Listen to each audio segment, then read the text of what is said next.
Aqui está o sentido, quem tem sabedoria. As 7 cabeças são 7 montes nos quais a mulher está assentada, são também 7 reis, dos quais 5 caíram, um existe e o outro ainda não chegou, e quando chegar, tem que durar pouco tempo.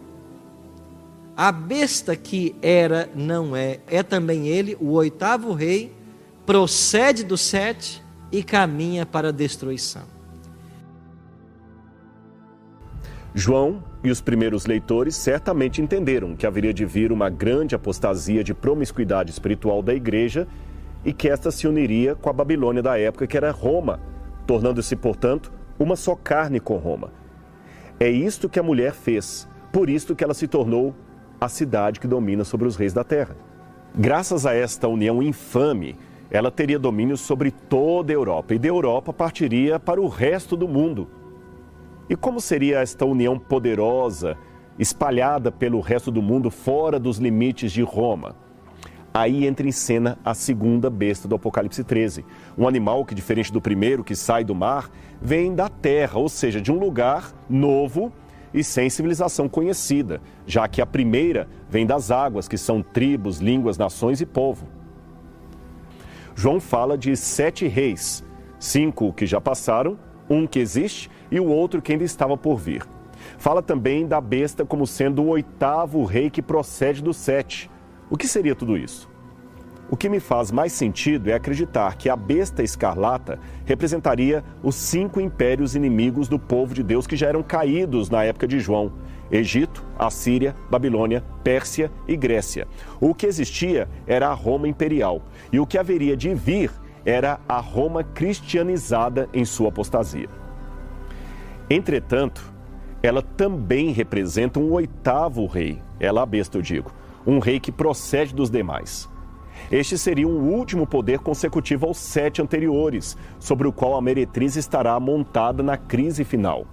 Nisto, ela pode representar o mesmo poder retratado pela besta de 2 chifres, a segunda besta que surge da terra.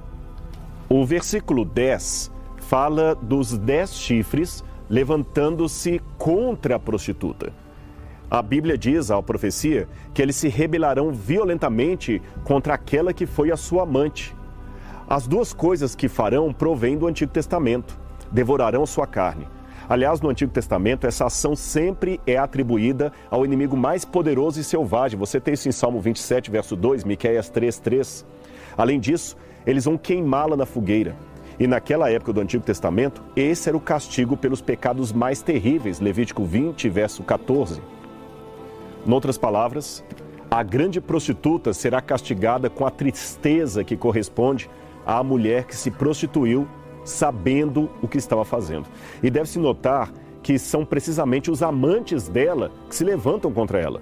O mal leva em si mesmo uma semente de divisionismo, destrói a fraternidade. Os aliados do mal, em pouco tempo, se dividem e começam a brigar, destruindo-se a si mesmos. Quanto à segunda besta, ou o 8º rei, na literatura judaica pós-exílica, era comum representar as forças do mal como sendo 2 animais monstruosos, um aquático ou marinho, outro terrestre ou do deserto. A terra de onde procede essa segunda besta é contrastada com o mar de onde procede a primeira. Trata-se, portanto, de um poder político que subiria em um lugar do mundo oposto à primeira besta, que é, como disse, centralizada na Europa. Então, de onde viria essa segunda besta que apoiaria a primeira? Note, segundo o Apocalipse, ela tem a aparência de cordeiro, mas fala como dragão. Alguns comentaristas pensam que seria um poder como os Estados Unidos da América, que representam o novo mundo.